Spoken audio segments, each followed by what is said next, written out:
Hello and welcome, lovely souls. Welcome to Blue Moon Oracles. I'm so excited to have you here. So this video is really to give you a little bit of context around what are my readings all about, what are tarot cards, and what are oracle cards, and how do they actually work together. So you can call me V, and I have been working with tarot and oracle cards, as well as deeply exploring ancient wisdom, how to use tarot for self-discovery. I've been exploring these topics quite deeply for the last 5 to 6 years, and using oracle and tarot cards as a personal development and spiritual growth tool. And because of the immense positive impact that it's had on my life, for me, it's really part of my bigger purpose in this world to share this with others. So thank you so much again for joining. And I'm really excited to tell you a little bit more about what my readings all entail. So I guess I'm just looking at it now, and the crystals that I've put down here are pretty representative of what my readings are usually about. So firstly, all readings are grounded in love. This is rose quartz, and this is the crystal of love. So all of my readings are always deeply grounded in love, with respect for this sacred practice, as well as modern spirituality. Then we also have got hematite, and hematite is a very grounding crystal. So again, when it comes to my readings, I really want it to be a space where you feel grounded, where you feel connected with yourself, rooted within your higher self, would be the ideal goal there. And then there's also citrine. So citrine represents joy and happiness. It reminds me a lot of the sun card in tarot, which is one of my favorites, which is all about the sun shining down on you. And then this is a snowflake obsidian, which is to protect ourselves as we go through these readings. It's to bring us protective energy, grounding energy, and really, again, just speaking about this being a safe space for everybody involved. So let's have a look at what the difference is between oracle cards, tarot cards, how they work together, why I like to use them together. So firstly, oracle cards, they actually root all the way back to ancient divination practices from all across the world in different cultures, where really guidance was sought, from the divine through signs and symbols. So if you think about the oracle of Apollo that was at Delphi, a lot of the big decisions that were made around wars and what to do with the land and what to do with the people, the oracle was always consulted. So think about it as a way to communicate with your higher self or the universe, whatever it is that you believe in, whether it's God, angels, spirit guides, your ancestors, whatever you believe is with you in this human experience.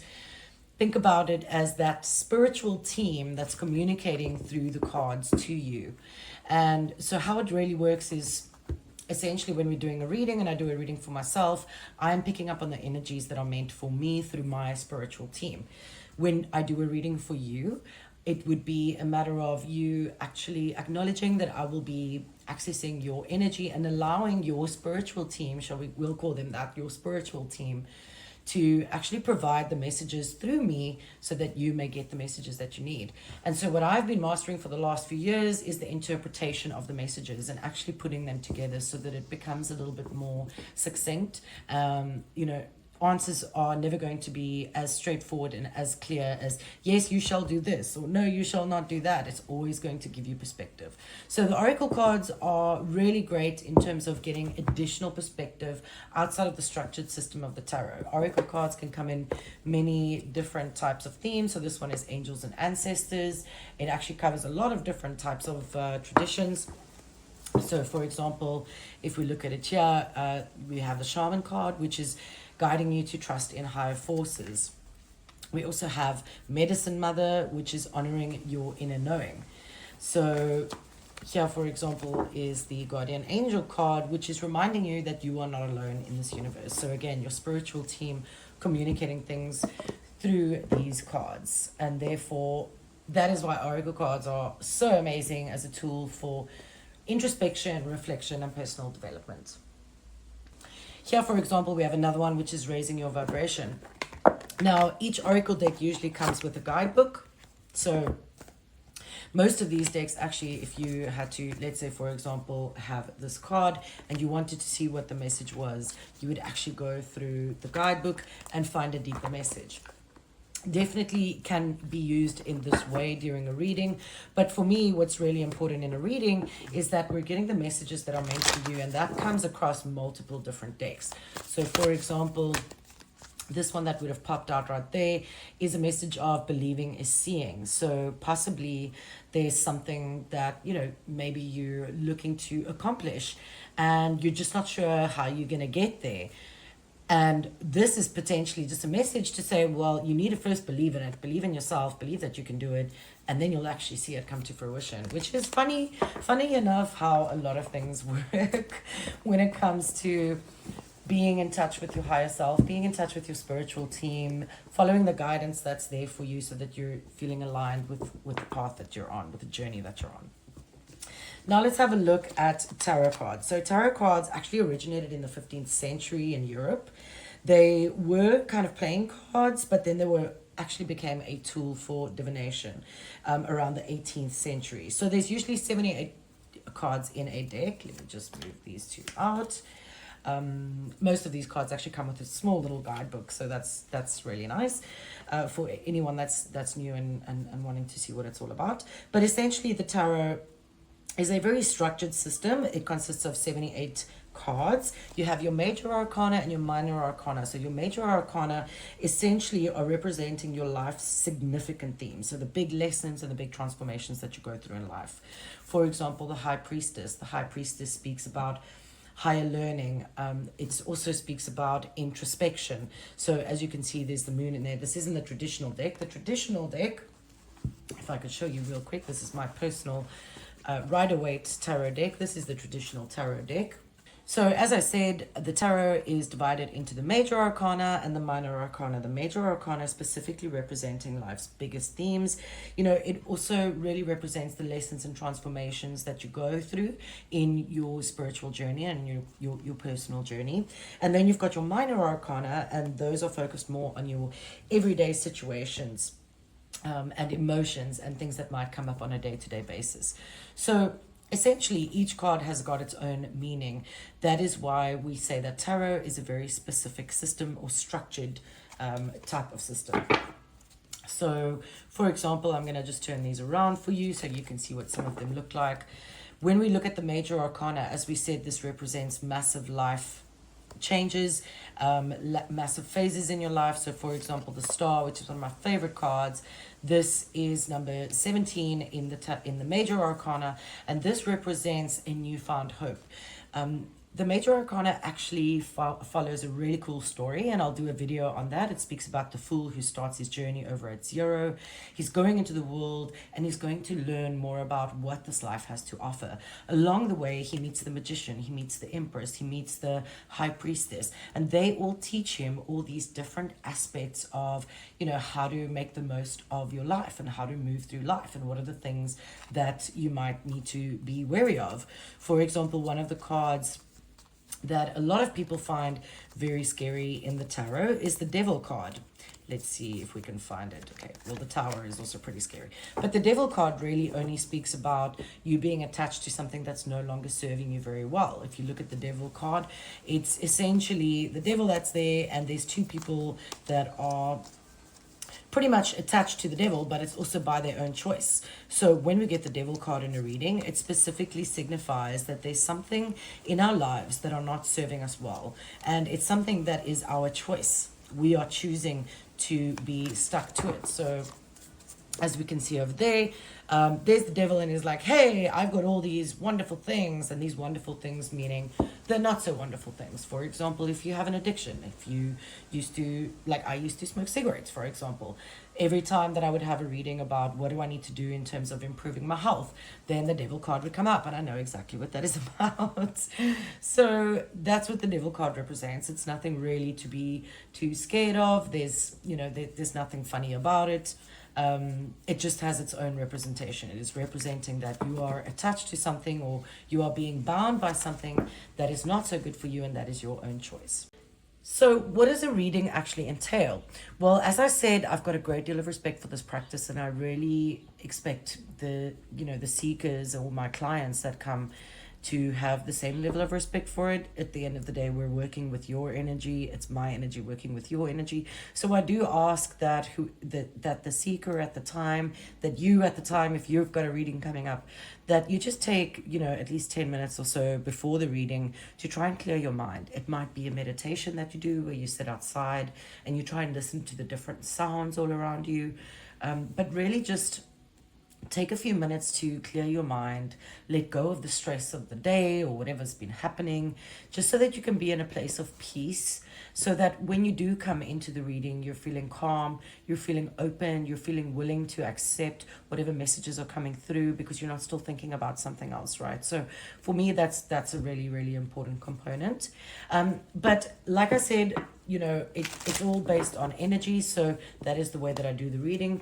Traditionally, I would shuffle the cards quite a lot. I would get depending on it's not very scripted. It's got to go according to what feels right at that time. But essentially, I would shuffle the cards and we'd have either the intention or the question. So let's say, for example, we're doing a typical one, which is a past, present, future reading. So I would shuffle the cards a couple of times, and then as I'm shuffling, the cards that are jumping out are the cards that are meant for the reading. So that is how I do my card selection, because I'm sure a lot of people are curious. Now, I know that a lot of readers have got very different ways. Some readers actually feel for the cards. Some readers split the deck and just pick the top pile. Too many cards. And then some readers, everybody has just got a very totally different way. A lot of readers do the shuffling, and then they select what they call the jumping card. That is essentially the way that and that one fell on the ground, and there's our two cards. There we go. Hold on 1 second. Thank you. Okay, so let's have a look. So we've got past, present, future. So what we can see from these cards that are here right now is firstly the Ace of Swords. This represents a new way of thinking, a new train of thought, or new clarity. So maybe in the past you had some new clarity about something, but if it's a little bit vague for you, and that's the thing about a reading. One thing you always have to remember is you have to take what resonates with you, and you have to absolutely leave behind what doesn't resonate for you at that time. It's meant to be a reading that makes you feel good and that brings you clarity. And a lot of the time we find that there might be a message in a reading that I've done today, and like 2 weeks later something will happen, and boom, that message just pops right back into your head. So again, why it's really great to be using oracle cards along with tarot cards is that we can actually look for some clarification. So let's say in the past we want to understand, what is this card all about? What is the Ace of Swords all about? So there's one that's popped out there, and this is all about protection, guardians. So maybe you had a new revelation about how to actually drop your shields around people, and so right now you're actually facing a sense of judgment. You're wondering if what you've put in will be fairly recognized, but this is a very positive energy. This is an energy that's saying, you are being recognized in this context and in this particular reading. Then, that's kind of the present. So if we wanted a further clarification around that, we could then potentially select another card. Let's just go for it like that. So be open to healing information. That might be something that you need to know at this point while you're actually figuring this out for yourself. And then we have the Eight of Pentacles. So this is the future. So this means that in the future, in this situation, it's still going to require some work. So the Eight of Pentacles is a card that represents Earth, which is Pentacles, and it represents hard work. There you can see in the picture that he's busy doing his hard work over there. So if we wanted to get final clarification just for the Eight of Pentacles on what to expect in the future, let's see which one pops out. Well, there's three cards that have popped out. Let's just use them for this scenario. So enjoy growth and reap the rewards. Wait for important information. So I guess that's why you're watching this video, because you're figuring out what the oracle is. And then of course the last one is animal guardian. So trust your instincts. So in terms of the future message, it's really about, there is some work that is going to be needed. You're going to have to put in the work, but also, enjoy the growth and reap the rewards that comes from it. You've got to trust your instincts, because I promise you, in life, the best, we've got to find the balance between logic and logic and intellect, but following our instincts is that's an instinctual thing to do, right? And then waiting for important information. So, you may have had this breakthrough really recently, but you're waiting for some other important information. And then what we could do in that scenario is to say, okay, well, we want to get some clarification on, let's, wait for important information. What is it that card actually means? So Ace of Pentacles represents a new financial opportunity.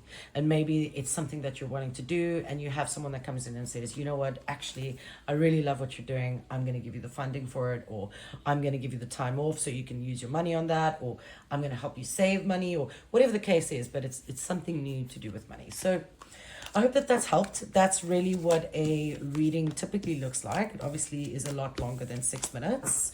But you can also see how a 30-minute reading can go pretty quickly, especially if you have a lot of questions about things. So I hope that this has helped you. As I've just said, yes, tarot cards, oracle cards, using them together, really great combination. Trying to do a little hard here, but it looks really weird on the camera. Much love to you all. Thank you so much for being here. Thank you for getting to know Blue Moon Oracles and me, V. Thank you for getting to know me a little bit better. I look forward to the privilege to do a reading for you. And if you have any questions, if you're feeling unsure about anything, please feel free to reach out to me at any time.